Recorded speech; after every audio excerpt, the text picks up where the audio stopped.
Hello friends, welcome to Centricity Insights. इस weekly roundup में we will be discussing two major updates. One, 5G spectrum का auction हो चुका है complete. अब देखते हैं कि पावर इक्वेशन कैसे चेंज होगी रिलायंस जियो एंड भारती की.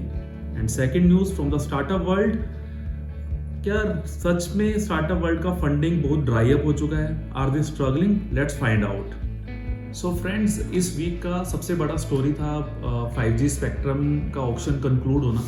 काफ़ी टाइम से वो एक्सपेक्टेशन था कि 5G कब आएगा इंडिया में. So finally 5G is coming to India. 26 जुलाई को ऑक्शन स्टार्ट हुआ एंड काफ़ी अच्छा रिस्पॉन्स मिला.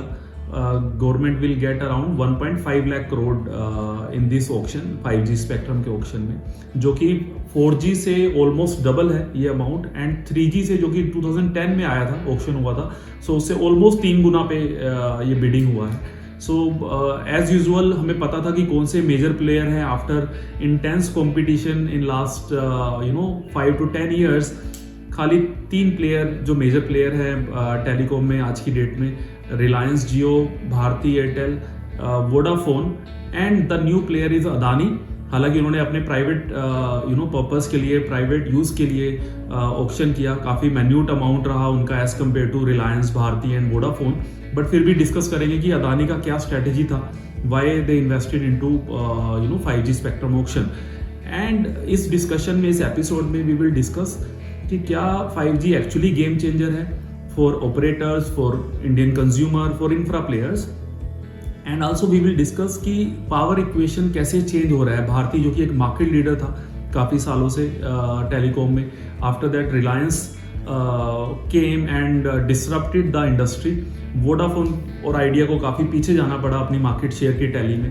अब पावर इक्वेशन जो कि मेनली भारती और जियो के बीच में है, उसका इक्वेशन कैसे चेंज होगा आफ्टर दिस बिडिंग, तो वो भी हम डिस्कस करेंगे. और थर्ड पॉइंट रहेगा कि क्या ये जो ऑक्शन हुआ है, who is the ultimate winner? Is a government winner in this auction, और this players, operators are going to be the big winners after this auction. So let's discuss all these points. So the important question is 5G really a game changer?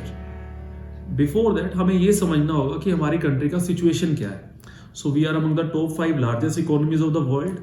हमारा GDP भी बहुत तेजी से grow हो रहा है. But apart from that, we also need lot of improvement. We need improvement in healthcare, we need improvement in education, and roads, railways, infra, manufacturing, her sector में काफ़ी इम्प्रूवमेंट का स्कोप है इन इंडिया. तो उसको achieve करने के लिए we need mix of good technology and support of telecom. So इस सब पर्पस में 5G काफ़ी बड़ा रोल प्ले करेगा. आज की डेट में हमारा कंट्री और टेलीकॉम सेक्टर ऐसे फेज से गुजर रहा है जहाँ पर 5G का रिक्वायरमेंट बहुत पर्टिनेंट है, बहुत इम्पोर्टेंट है, और इन सब चीज़ों को और एफिशिएंट बनाने में उसका काफ़ी योगदान रहेगा. So healthcare, education, metaverse, cloud computing, cloud gaming, and in all other sectors जहाँ पर इंटरनेट का यूज़ हो सकता है, इंटरनेट ऑफ थिंग्स, चाहे वो होम्स, बिल्डिंग्स. आज की डेट में हम अपने स्मार्टफोन से सब चीज़ें कंट्रोल कर सकते हैं. We can control our homes, we can control buildings, sensors, cameras etcetera. तो जहाँ पर भी इंटरनेट का यूसेज हो सकता है, वहाँ पर हम इम्प्रूवमेंट ला सकते हैं थ्रू 5G. दो सबसे बड़ा जो एडवांटेज दिया जा रहा है बाय द एनालिस्ट, दैट आपका इंटरनेट का स्पीड काफ़ी फास्ट हो जाएगा. So that is the first and the most important aspect of 5G. But apart from speed there are many other aspects also जो कि काफ़ी इम्प्रूवमेंट ला सकते हैं in technology and other services.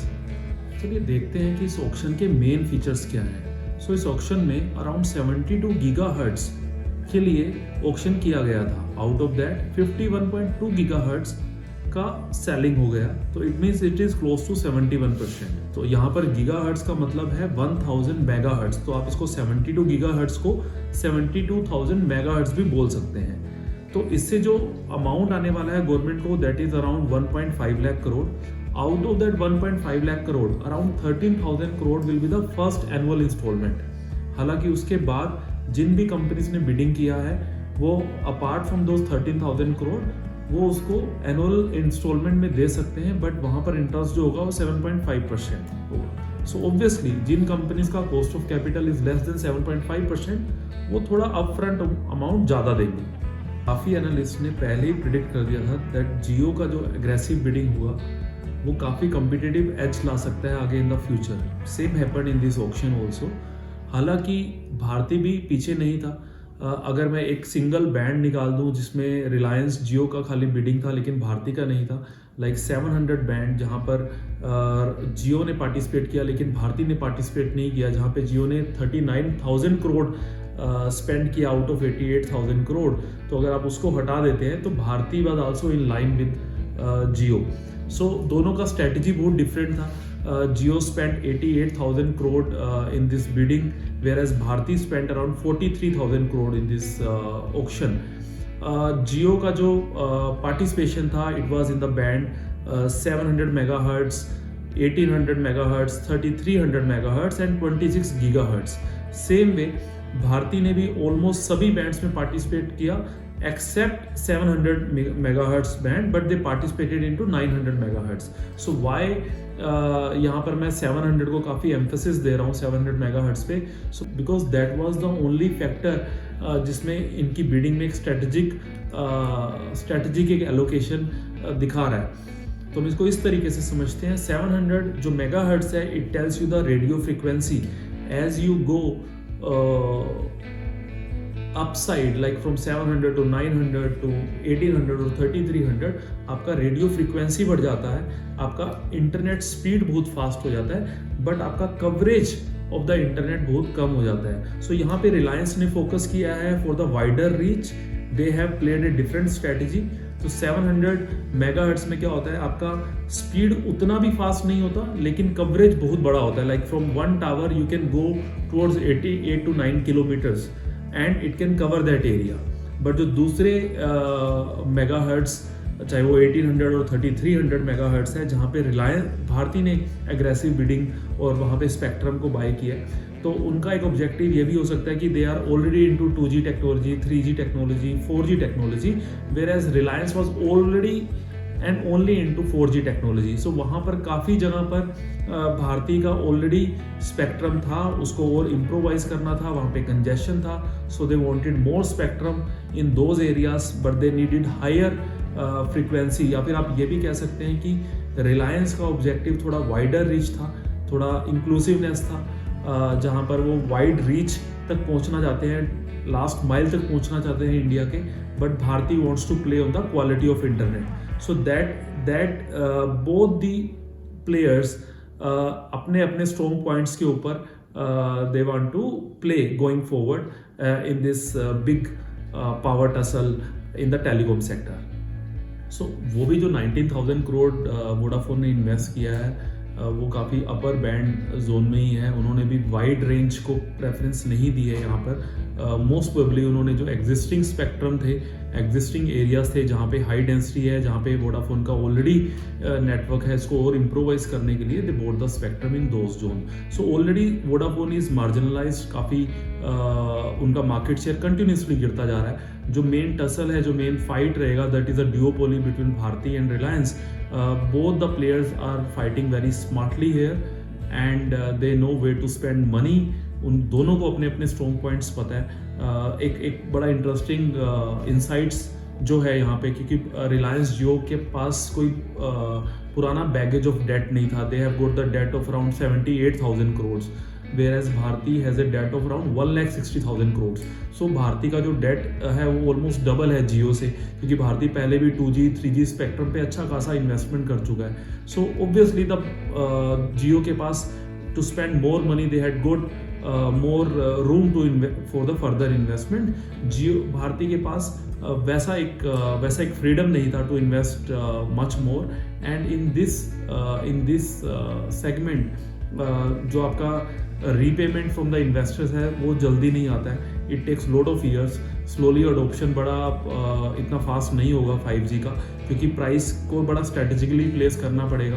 And 4G जो टेक्नोलॉजी है that is also good technology, but even जहाँ पर 4G भी है वहाँ पर भी it feels like there is no 4G, क्योंकि इंटरनेट स्पीड काफ़ी एरियाज है जहाँ पे अच्छी नहीं होती है, बिकॉज वहाँ पे इंफ्रा वैसा बिल्डअप नहीं हुआ, वहाँ पे टावर्स नहीं है, वहाँ पे कंपनीज को और इन्वेस्ट करना है। Same way, even if the 5G comes, it will take around 1 to 2 years for major cities to adopt, and तब इन सब कंपनीज का आरपू इम्प्रूव होगा। अभी जो एवरेज आरपू है वो इंडिया का अराउंड 180 से 190 जोन का है। आई थिंक 5G के आने से 15 से 20% का वहाँ पे भी इम्प्रूवमेंट आएगा। I think it will come in both the companies, whether it is Reliance और भारती। तो उस एंगल पे दोनों का प्रॉफिटेबिलिटी इम्प्रूव होने के चांसेस हैं, but the main effect will come in the longer horizon rather then in the short term. So yes, Adani.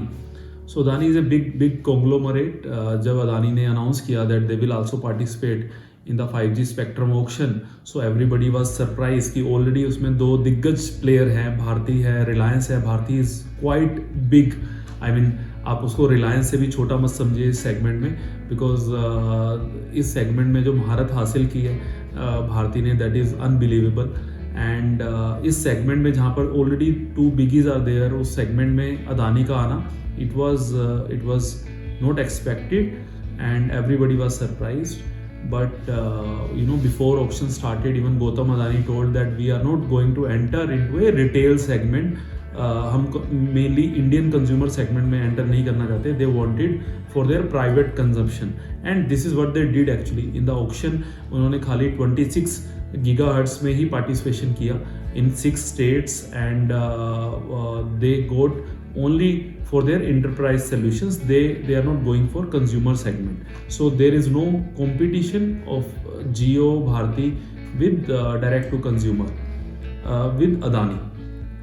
So maybe there is some confidentiality issue or some private network which the government was offering at this point of time, and Adani thought that they should be garnering that kind of spectrum, जो कि वो अपने internal industries जहाँ उनकी industries है, obviously उन्होंने वहीं पर ही वो स्पेक्ट्रम के लिए बाय आउट लगाया। But the next question is कि who is the ultimate winner in this 5G spectrum auction. So मेरे हिसाब से even though the government is getting 1.5 lakh crore every country when they sell their resources, so they get some money, and that money is used in private, that money is used into capital expenditure, and it is good for the economy, any economy. तो आज हमारी ऐसी situation है that we can sell the spectrum and India can garner big amount of money. So though the prices were reasonable, even industry experts, जो industry players थे, जो main telecom players थे, they always wanted कि थोड़ा सा price को cut किया जाए, बट ऐसा नहीं हुआ, एंड बिडिंग भी बड़ा एक्सपेक्टेड जोन में आया। So the minimum the expectation था कि कम से कम 90,000 1 लाख करोड़ के आसपास का बिडिंग आएगा, एंड मैक्सिमम 1.8 या 2 लाख करोड़ तक जा सकता है। I think we got the fairly reasonable value of those spectrum, and 5G is a phase जहाँ पर अब अगले फेज में आने में थोड़ा टाइम भी लगेगा। So in next foreseeable future, in next at least 3 to 4 years, these two companies are not going to spend extra on the spectrum side. So the main question is now, who is the ultimate winner of this 5G spectrum sale? Few of analysts are saying कि government got a very good price. Few analysts are saying that they could have garnered more. But actually, what I see that in any ecosystem you have to take care of all the stakeholders. Because अगर companies को वो spectrum बहुत महंगा मिलता तो ultimately that cost is passed on to the consumer, और उससे जो टेक्नोलॉजी में भी हमने ड्राइव लाना है as a economy, as a country, तो वो भी कहीं ना कहीं इम्पैक्ट हो जाती है। काफ़ी स्टेक होल्डर हैं इस इकोसिस्टम में, इंफ्रा प्लेयर्स हैं जो who puts up on tower, there are many players in the supply chain of this segment. So everybody is benefited, whether it is consumer, whether it is infra player or telecom operator or even the government, if the prices are reasonable. So I think all the parties are taken care of in this spectrum sale. So this was considered as a well organized spectrum sale. So दोस्तों, अब discuss करते हैं startup world के कुछ updates. हालांकि आपने काफ़ी सुना होगा आजकल काफ़ी विंटर आ चुका है इन स्टार्टअप वर्ल्ड, फंडिंग इतना इजीली नहीं मिल रहा है, ड्राई अप हो चुका है फंडिंग, और ये काफ़ी हद तक सच है। जहाँ पर लास्ट ईयर तक काफ़ी हाई वैल्यूशंस पे कंपनीज को just because they were growing in their revenues funding मिलता जा रहा था, आज की डेट में उतना ईजी नहीं है। There are business model there are businesses जो कि बहुत तेज़ी से ग्रो हो रहे हैं, जहाँ पे इन्वेस्टर्स की हमेशा नज़र रहती है and they always want to invest into those businesses even in the bad times. But कुछ एक स्टार्टअप्स ऐसे हैं जिनका बिजनेस मॉडल बहुत राइट है, जो बड़ी राइट डायरेक्शन में जा रहे हैं, जो every quarter are growing very fast. So there are few names जहाँ पर इन्वेस्टर्स ने अप राउंड वैल्यूएशंस पे उन कंपनीज में इन्वेस्ट किया है। Out of these names like few names I can mention few names, Upgrad, Clevertap, Deserve. So all these names have taken the valuation even higher in this last round. अभी हम discuss करेंगे regarding upgrade जो कि एक education take company है, एक integrated education company है। अपग्रेड ने फंड रेज किया है $210 million at a valuation of $2.25 billion. So इस राउंड में ETS ग्लोबल जो कि world's largest TOEFL and GRE test leader है, बोधी ट्री, बट इंटरेस्टिंगली कुछ फैमिली ऑफिसेस ने भी इन्वेस्ट किया है, जिसमें से कुछ मेन नेम्स है Bharti Mittal family office, Lakshmi Mittal from Arcelor Mittal family office, they have invested, and from Ambuja cement and ACC cement family office. So इसके अलावा एक जो सबसे बड़ा वैलिडेशन जनरली फंड रेस में आता है कि whether promoters are increasing their stake or are they maintaining their stake in the company. Yes, in this company Mayank Kumar and Ronnie Screwvala are also participating. The founding team is putting collectively around $12.5 billion at this valuation to maintain 50% promoter holding in this company. So all in all अगर आप देखा जाए तो education tech company जहाँ पर layoffs काफ़ी हो रहे हैं इन बायजूस, इन अनअकैडमी, जिन्होंने बहुत तेजी से ग्रो किया लास्ट फ्यू इयर्स में after COVID, and now the focus is towards profitability. But good point about upGrad is that though they were growing by more than 100% year on year, but they were very efficient in their capital allocation, and with this new funding वो अपना जो employ strength है वो भी 4800 से 7600 तक लेके जा रहे हैं, और जो उनका टारगेट मार्केट है जो कि उनका एक अप स्किलिंग का बिजनेस है, and for career opportunities for college learners जो कि जॉब्स देखते हैं आफ्टर कॉलेज, उनको अप स्किल करना, and working professional from the age of 18 to 58 जिनको एक कंटिन्यूस इंप्रूवमेंट की जरूरत होती है, कंटिन्यूस लर्निंग की जरूरत होती है to grow in their organization and to grow in the new organization where they want to join. So वो एक बहुत बड़ा सेगमेंट है जिसमें upGrad is market leader, and they are targeting that big segment for upskilling. And Mayank Kapoor, who is IIT Delhi, ISB Hyderabad pass out, Ronnie Screwvala, who has sold his UTV software in the previous avatar to Disney, so they enjoy good brand name, and that really helps in building this company.